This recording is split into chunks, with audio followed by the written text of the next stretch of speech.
housing has changed quite a bit over the years. In the early days, there was actually housing departments, big, massive housing departments within agencies, and they would work to really hard to go find the housing for the people, so they didn't have to do that. With advent of Airbnb and Vrbo, I mean, it's really changed a lot.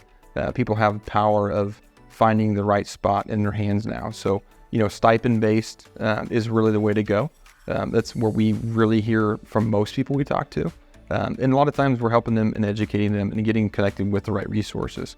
And there's a lot out there. There's a lot of really good people out there because housing can be a very stressful conversation, especially when you get into cities where it's really dense and it can be difficult to find housing.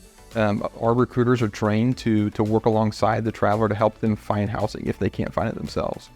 So a lot of times they're going to spend, a few hours of their day, depending on how many travelers they're working with, sending them ideas, connecting with the people on the other end, setting up conversations so we can kind of relieve a lot of that stress for them.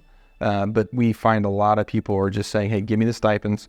I'll find the housing myself. That way I can kind of have a little bit more control over the process, which we're totally fine with.